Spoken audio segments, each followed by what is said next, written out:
Hey, you guys, welcome to Rumor Has It at Let's Talk Rumors. Real quick, we got approximately 6 to 7 weeks before Donald Adelson trial is to start in the murder of her ex son in law, Dan Markel, Professor Dan Markel.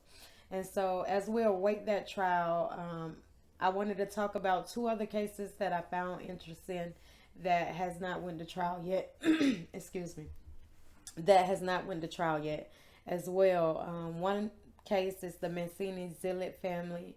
I will refer to them as the Zillit family, but the mom's name is Mancini. Um, they went missing in June 2024. Their family will ultimately post on Facebook and other social media platforms begging for anyone, if you've seen them or heard from them, just let us know because this isn't normal.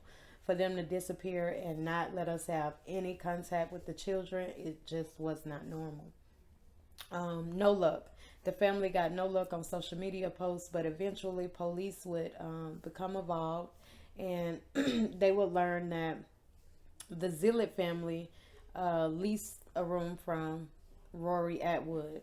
And so they would go over and they would talk to Atwood, and Atwood would tell the police that he and the Zillets were not on the best terms, but he had invited them to his daughter's birthday party, and I'm like 90% certain he had evicted them, which is why he had to invite them back to the birthday party. And so it still just did not make sense because where was the Zillett family? And police would keep, searching and finding things out, and they would find out that Atwood was not lying.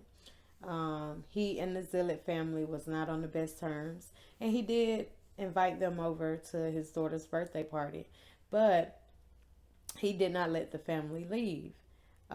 Eventually, he would admit that he shot 26-year-old Rain Mancini, and he'd also shot 25-year-old Philip Zillett Jr., who was the parents of 6-year-old Karma and 5-year-old Philip. Atwood never admitted to doing anything to the children, but like I said, he admitted that he shot Rain and Philip. And so police would search Atwood's property and they would find a burn pile. And so they would comb through this trash pile and they would find out that Atwood attempted to set the four, not two, the four bodies on fire to dispose of the evidence. He, to this day, we don't know what he did to the children. He hasn't admitted anything to the children just yet. So I am interested to see this case go to court and see if he actually tell what happened to the children, and if he don't, see what the state has gathered they think happened to the children. With this case, it will. I think it's gonna be a couple years before it actually make it to trial because they are asking for the death penalty, and I know with death penalties they got to go through extra steps, such as making sure he's competent enough to stand trial and help his lawyer provide a valuable defense or whatever the case may be. So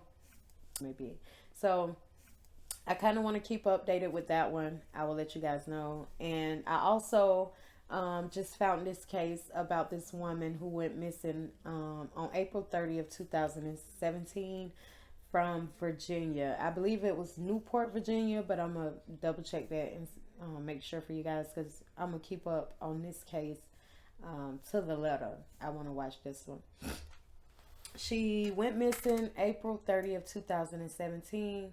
Her name was Kiera Johnson, and her 8-month-old baby, Chloe Johnson, disappeared as well. Fast forward to February 2025, Carlos Johnson Jr. would be arrested for a traffic citation. While he was in jail for that traffic citation, they would ultimately charge him with the murder of his 8-month-old daughter, Chloe, and her mom, Kiera Johnson. And so, with this case, I'm kind of curious why, one, it took 8 years to arrest him. Police are still asking for people to come forward that may have evidence, and if the evidence they give help lead to Johnson's conviction, then they will get money, some type of money, a reward. And so that tells you that they really don't have all their ducks in a row, kind of. So, but it's still interesting that it took them 8 years to arrest him for this murder, these murders. Um Also, some disturbing things. He searched forced fatherhood. He searched about child support. Um, he also searched how much rat poison it took to kill a person. Um, I think he looked up accidental baby deaths, just things of that sort. And so it leads you to believe that he did not want to be in this child's life at all. He did not want to participate in being a father, and he just wanted no parts in Kier Johnson for whatever the reason may be. Um, Carlos was 46 years old, and Kier was 34 years old. So he was approximately 12 years older than she. And so I kind of want to dig deeper and see what all I can figure out on that story. And I will come back sometime later in the week, and we will talk about Kier Johnson's case a little bit more deeper. Thank you guys for tuning in. I can't wait to talk about the news.